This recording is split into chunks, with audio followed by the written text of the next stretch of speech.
সামনে চলে এলাম আবার শুভ নববর্ষ সবাইকে জানাই এই বছরটা সবার ভালো যায়। 1400 কত মা? 1433 বছর মানে নববর্ষ পড়লো আর কি, মানে বাংলা সালটা পড়লো। সবার ভালো যাক এই কামনাই করি। আবার বললাম সকালবেলা বলছি, আবার বললাম আর কি, ছেলে বেরিয়ে গেছে অনেকক্ষণ আগেই, 12টা বাজে এখন, 10:30 পৌনে 11টা বেরিয়ে গেছে। তো রান্না টান্না করে দেওয়ার পর না মানে আর থাকা যায় না, মানে আবার স্নান করলাম। সকালে পুজো টুজো করে রান্না বসিয়েছি, ঘেমে চুর হয়ে গেছে, তো রান্নাটা করে থাকা যায় না। তো আবার স্নান টান করে নতুন জামা পরে আপনাদের সামনে চলে এলাম। এই নাইটি, এই কালারটা আমি কোনোদিন পরিনি, প্রথমবার পরলাম। কেমন হয়েছে কমেন্ট করে অবশ্যই জানাবেন, আমাকে কেমন লাগছে সেটাও বলবেন।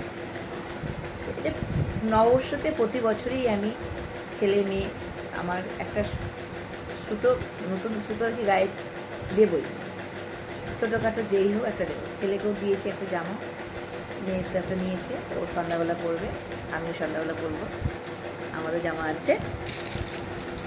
তো এটাই সবাই আমরা বাড়িতে আগে করে এই জিনিসটা মানতো আমার শ্বশুর বাড়িতে, যে একটা গেঞ্জি হলেও নতুন কাপড় মানে একটু নতুন সুতো গায়ে ছোঁয়াতে হয় আর কি। এরকম বাঙালিদের 12 মাসে 13 পার্বণ লেগেই থাকে, তাই না? হ্যাঁ হ্যাঁ, আজকে থেকে বৈশাখ থেকে শুরু হলো, এই চলে আসলো।